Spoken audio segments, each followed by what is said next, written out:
Би чамайг авгийнхаа гэрт амьдарч байгаа гэж сонссон. Ажилгүй байх ямар байна. Найз охинтойгоо хөөгтэйгээ амьдрахад хэцүү хүнд байна. Гэхдээ чиний хийдгийг хүн бүрж чадахгүй шүү дээ, тийм үү? Би Дрэгийн дагуулал хийдэг штэ. Мөнгө чинь хаана байна? Ингэж хэрүүн загнах хэрэг байна уу яэл минь?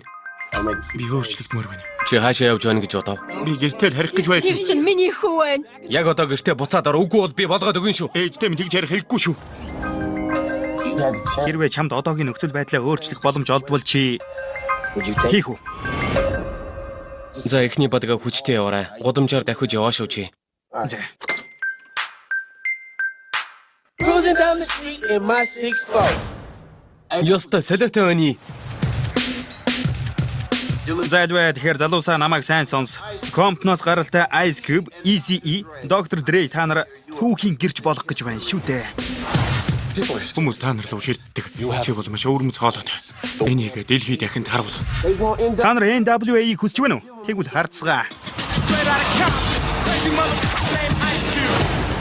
Энэ бол мөсөн хуулийн зөвхөн орой төдий зөв шүү залуусаа. Юу болоод байна? Наад зөвхөн чинь юу байгаа юм? Чи солиороо юу? Энийг чинь автобусаар авч явж болохгүй. Энэ дуунууд чинь хар тамхи дээрэмчдийг сурталчилж байна. Би дуугаараа өөрсдийн бодит байдлыг илэрхийлдэг. Та нар нэг тийшээ явах гэж байгаа юм уу? Тэд бол уран бүтээлчд. Рэп бол урлаг биш. Та нар шатгаангүй ирчгээд миний үйлчлүүлэгчдийг харагдах байдлаар нь тормжилж чадахгүй шүү. Би чамд амлаж байна.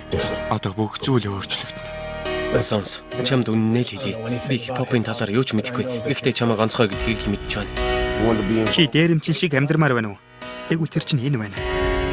Үннийг дуулж эхлэхэд хүмүүс ухааны алддаг. Энэ бол тоглоом биш. Холбооны мөрдөх төвчнөөс биднийг сүрдүүлж байна. Бидэнд юу дуулж болохгүйг тэд зааж байна. Бид NWA байна. Юу ачранда? Дре. Надад хэлэх юм байна. Би зогсохгүй үргэлжлүүлэх хэрэгтэй. Би дэлхийг байлдан дагуулж чадна. Believe a memory, no one of me forget me. So as I leave, believe I'm stumped everyone I come.